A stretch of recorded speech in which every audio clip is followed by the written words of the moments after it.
It's time for a Dallas Cowboys update with Matt Mosley. Brian Schottenheimer was introduced this morning as the 10th head coach of the Dallas Cowboys.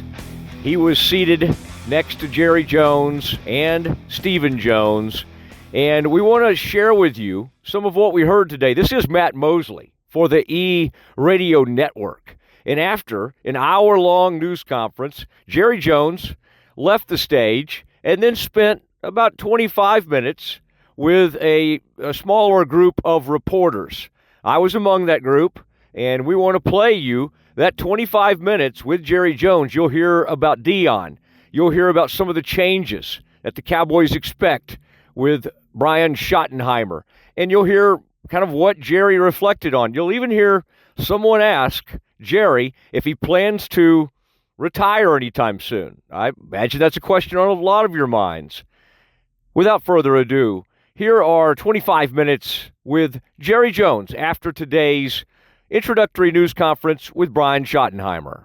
Jerry, you said this is as big of a risk as you could take, a guy with no head coaching experience. That's a risk. That's not as big a risk, but that's a serious risk.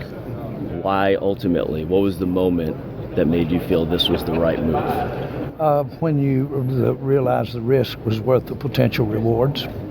Was there a moment in these last couple of weeks where not necessarily it went over the top? Not necessarily a moment, but certainly there was a time when I said, let's go, we're going that way. But I wouldn't say that was a product of any light going off or what have you. It was a culmination of and the digesting of a lot of the issue. When did you decide you wanted to interview Brian? Well, I was talking to Brian about offensive, about calling plays. Frankly, immediately after the season was over, about calling plays. So after you parted ways with Mike McCarthy, when did you feel you would interview Brian? I interviewed all the coaches, and so when my season's over. Jerry, you're 82 years old now. Do you know of another general manager, pro sports, that won a championship at your age? That's good to be the one who does it, if that's what it takes to do it. But I don't know, but I don't look. But I've taken more serious, tangible risks in the last 5 years than I've ever taken in my life, including the buying of the Dallas Cowboys. So risk-taking is a part of it. And as far as capability of decisions or energy, I'm leaving to go to the Senior Bowl. I'll be at the Combine. That's me flying in a helicopter, going down, looking at wells being drilled. That's me walking around this building out here. I'm a busy boy. But for 29 years, that success, you haven't been able to get back there. Well, but that's not the ability to have the success. I know the demarcation point between when I've had success, and I know that the next pick, if you're out there mining for gold in San Francisco back 49ers or something like that, I know the next pick could be the gold strike. But your fans are mad at you right now. You know. Well, I understand that, and I'm mad at me right now, but that's not the issue. Is what are we going to do about it?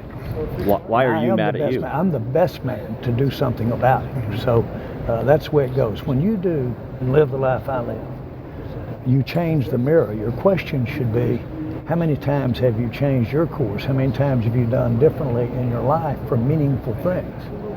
And the answer would be, it's a habit of doing things differently. That's what you do. When you basically work for yourself, you've got to change. There's no joy in Mudville if you're not in the mirror. There's no joy. But what you're doing and what you're motivated by is get to be a part of, in this particular case, championship. Get to be a part of it. The hardest thing about success is being around to enjoy it. That covers a lot of ground. Why are you mad at you? What? Why are you mad at you? Oh, I stay. I can, on the dime, I can get frustrated with decisions that I've made, second guessing. I do that all the time. I've done it all my life. Jerry, has there been any conversations with Jason Witten? There have been, but I'll just leave it at that. Jerry, had your conversation with Pete Carroll? Now you're talking about within the last month. Whenever. I've had a lot of conversations with Jason Witten. She's talking But about I'm to be on not, the I staff. understand. Yeah, to be on the staff. Well, but let's finish the question. The answer is no. Okay. Thank you. Jerry, how did your conversation with Pete Carroll further vindicate your decision to move forward with Brian? What did he share about his experience? Well, I got a good chance to really refresh my memory of his philosophy and his approach to coaching.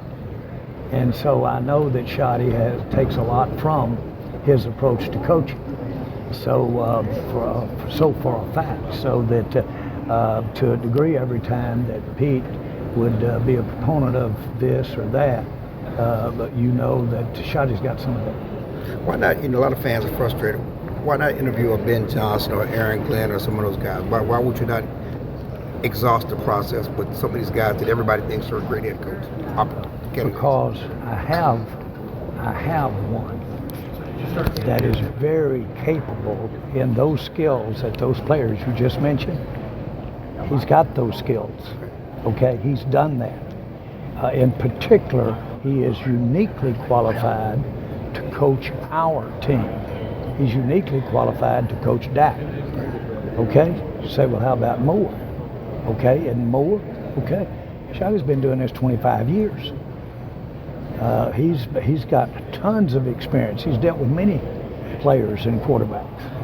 And so that's what I was talking about. This is a rare opportunity to have a young mind, spirit, first time, the benefits of being that. And this is my time. I've got to go. I want to show.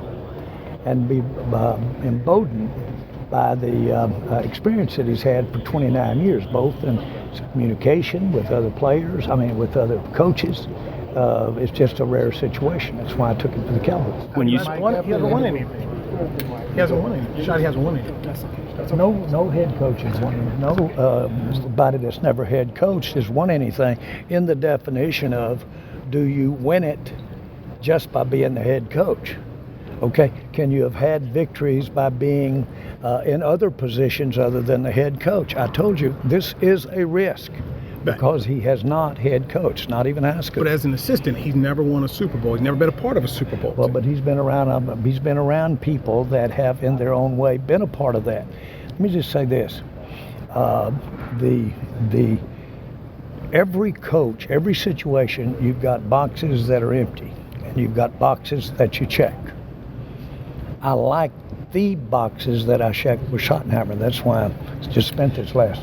Jerry, how do you support him by changing how you do business? I know you talked about free agency, you talked about the salary cap, you talked about the 5-year-old car, going up there. But do you recognize that you guys need to do more in free agency to bolster this team? Let me say this: I don't think I've ever waked up but what I didn't have 2 or 3 things I needed to change. Okay. Ever. And I'm very accustomed to jumping in the fire. Very accustomed. I do better in hard times. And so the answer is an answer to anybody that whether or not you're a risk taker. Seriously, if you do some checking, you'll see that I probably risked more financially in the last 5 years than I've ever risked my whole life put together. And so there's no reluctance here to take a risk, and this does have risk. There's no question about it. It has risk. But I like in taking the risk, I want to ride this horse. Jerry, how much time did you spend discussing Brian with Dak Prescott, and what did he express about the possibility of this hire? I did not discuss this hire, this head coach hire with Dak Prescott. Jerry, you talked a couple of times about deference and how you noticed that Shotty would defer in some times. And Stephen mentioned that deference as well. I'm curious, what assurances would you give to Cowboys fans that now he has this voice as the head coach, that he won't have to show that deference to you or to Stephen, and he can be his own man and speak up? Well, first of all, I've been around a lot of my life when I took the best and used it for the benefit of your success. So I have done that. I've done it both ways. And I've said no, and I've said yes. And that's what I'm motivated. I've got a lot at stake. I've got a genuine interest in the happiness of our fans. I think we all acknowledge that I do, that I have it. I have a keen interest in having the kind of success that we're specifically talking about, and that's going to the playoffs and winning. So all of that is alive and well, and there is change. There is change. Mike did some good things, but there'll be some changes. What do you think those are, Jerry? Specifically, they'll address specific things such as calls, defense, practices, but they will be adjustments more often than not, rather than dramatic changes.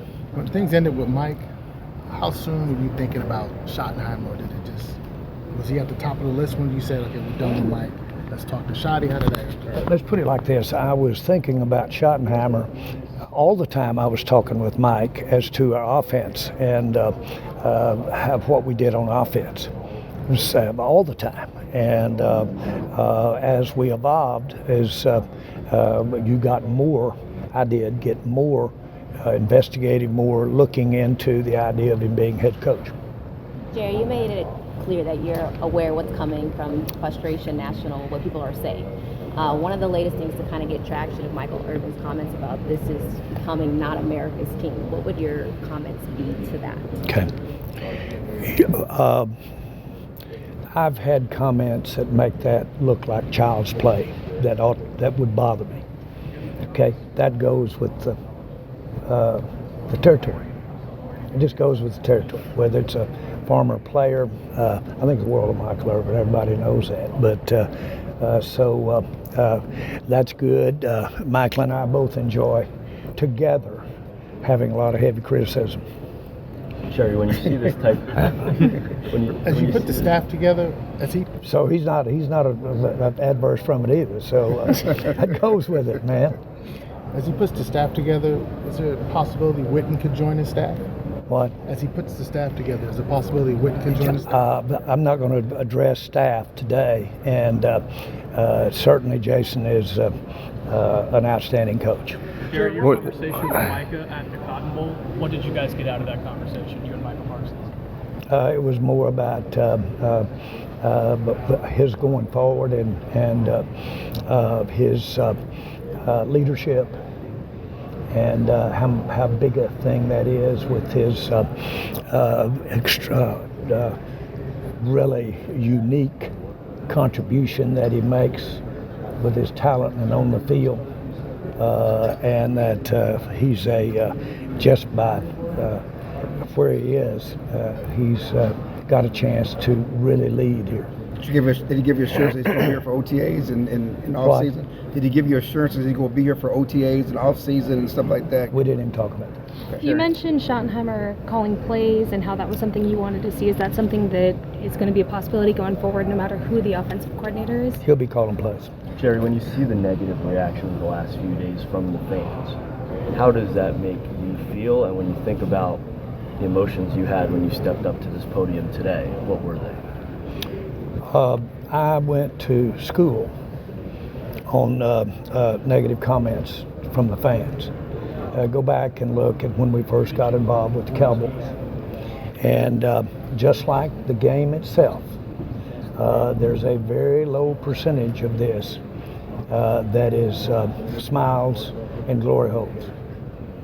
Very low percentage of it. Most of it is football itself is absolutely work, pain. It's just you endure it. When I first got the team, at a time that what got me through that was just the thrill of being involved in the NFL, and the thrill and the future look at being involved with the Dallas Cowboys. I'm doing the very same thing right now, and I don't need as much of it because this is child's play compared to the way it was in those years. Does it feel like a me against the world type of moment? Not really, because it's obviously not me. It's this team. It's what we've got a show to do. There is no question in my mind that we don't win. We don't win the polls today. I know that. When we got ready to build that stadium, okay, we hired this great guru, and he came in and said, in order to get this stadium vote, you're going to have to resign and leave the Cowboys. You'll never get it done. Stay. And I said, well, what is the use of me planning on what to do and you have your input if I'm not around? And so all we did was have the best vote to build a stadium ever in the United States, and got it done. So much for that. It gave me inspiration, and probably was good just to hear that because we just got out and worked and got the stadium. That's been the story of my life. And I promise you that adversity staring in your face is a major motivator. And I've been blessed. Got so many wonderful things that I get to be a part of. Really, one of them is right here today, to be very candid with you. Is that what brought up the emotion? And so I cheat. When it gets too hot, I switch over and remember the things that I like the most, or even spend time around the things that aren't quite so hot. But I'll get back to the hot spots. You ready to retire anytime soon? No, not at all. What brought up the emotion today when you started? When you first commented, you were very emotional at the very beginning. What welled that up in you? Well, I really think that it's never left. I think it was an emotional thing to buy the Cowboys. It certainly wasn't prudent financially. As a matter of fact, anybody that had ever looked at them thought you were crazy. The league was not up, it was going down. There were so many things, but I got involved emotionally. Now what you'll do is if you have the emotion, then you can make a good or bad decision. But the emotion will motivate you enough to turn a bad decision into a good one. And so that's where I'm going, okay? We could be making bad decisions right now, but I'm really motivated. I want our fans to really know I am motivated. Now they know I can't write a check because they know I would if it assured me a Super Bowl.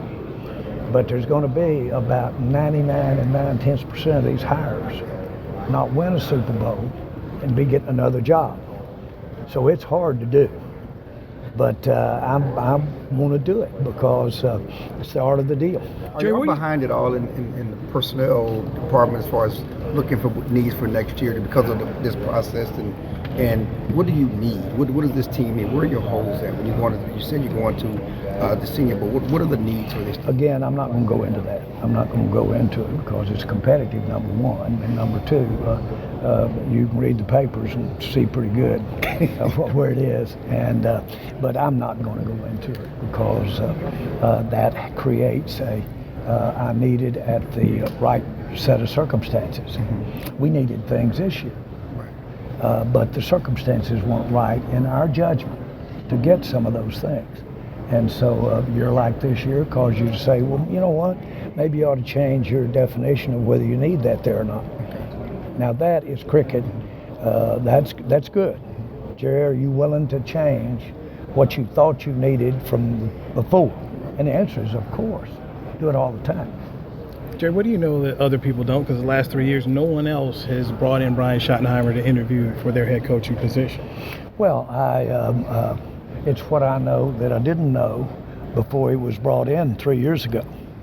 And the facts are that a combination of what our team thinks of him, a combination of what key people on our team think of him, a combination of just pure touching the hot points are the kinds of things that motivate people. And I know that he's had his nose bloody. I call it, he's not only been shot at, he's been shot at and hit. Now, if that guy is young, healthy, and ready to go, that's who you want in a foxhole, not one that hadn't been shot at or shot at and hit. You want somebody in there. He has. He has. I like his fundamentals. We spent some time up there talking about those today. His lineage. I like his style. I think he's got the makings of somebody that could step out and write his own story and get that Super Bowl for the Schottenheimer family. Jerry, you have told us multiple stories about different decisions where you and Stephen haven't always been on the same page, or you've shared some colorful moments. What was this process like between you two? Well, it was just as you would hope it would be. We discussed. We don't agree on everything. There's the proper deference. You know I can be a bully, to paraphrase the Father's prayer. Don't let me be, because he loves me, and he will let me bully. Okay? Don't do that. Don't do that. And so the point is that we have a good working relationship. A lot of people I talk to will tell you that one of the things that is pretty impressive is that the world knows how hard it is for families to work together. Okay, well then how does that work? And so believe you me, we aren't where we are today if, as it turns out, my 3 children hadn't thought of the ideas and executed on them in so many ways.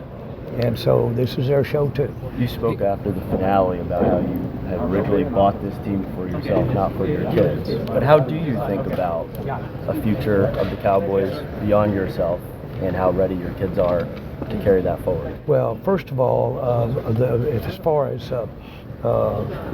legacy, or not legacy, that sounds storied. As far as operational, I'm as content if I got hit by a car tomorrow that the management of the future has been prepared, been through it, had their ups and downs, certainly had some success, and certainly had their share of failure. I'm prepared for all of that.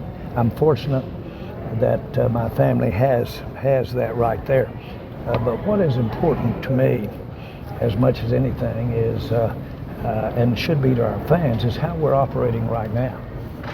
And I do get serious input that can be opposite from what I'm thinking. One quick story. I was evaluating buying the Cowboys. We'd been there 3 weeks. I had a room full of accountants and attorneys. Stephen was in the room. And so I stepped out of the room one afternoon, and the owner that we were in his office that owned the Cowboys at the time waved me in. And he said, Jerry, my clock's ticking. I want you to go home tonight and tell me you're going to buy, or whether or not you're going to buy the Cowboys. Go home tonight, or otherwise I'm moving on. Well, I went in and I said, well, Mr. Bright, we've got a lot of work to do. I went in, and my advisors and everybody laughed. They said, are you serious? They said, first of all, we think you're going to be in court 10 years, because there's a lot of dangling participles here, a lot. Secondly, we haven't even gotten our hands around some of the major issues. What I think you could end up doing is take your life's financial and have it tied up in for years, and not even be able to pick the coach. Don't be ridiculous. I went home, didn't sleep good, got up the next morning, thought about it, reached over there, and there was a piece of paper on the desk, and I put $150 million on it. Stuck it in my pocket, went in. Sure enough, when I got to the office, Mr. Bright waves me in there, and he said, you think about what I said last night? I flipped that piece of paper out there, and he looked at it, stood up and shook my hand, and said, you just own the Dallas Cowboys. Okay, well, make no mistake about it, I'd burn a hole in the specific Dallas Cowboys. But what I didn't need to check is how bad and how many years and how much of my life that I'd want to get in that spot. And so I did a bad business deal, but I did a passion deal. And the passion let us take a bad business deal and turn it into what we are here today, the Dallas Cowboys as it sits today. And so if you think for 1 minute, you can add it up. If you think for 1 minute, you can look at Proverbs, look at all that stuff. It doesn't go like that. I know because I really screwed up. I've just had instincts and I had a life of passion. I really screwed up. I wrote $150 million on a piece of paper and just walked in against all advisors, against everybody, and bought the Dallas Cowboys. So I know that you say, well, that's illogical, that's not anything. No, I've been driving along for 20 years watching Lamar, Kansas City play in the Super Bowl and prayed that I could, God, what a life. What would it be like to be with something like that? Okay? Schottenheimer in his own way has been doing some good. Okay? Now, you say, well, Jerry, a lot of people dream and daydream and what have you. Well, this one's been coaching in this league for over 20 years. This one was raised by a great coach himself. I like it. I'm going with it. This has been your Dallas Cowboys Update with Matt Mosley from E-Radio Network.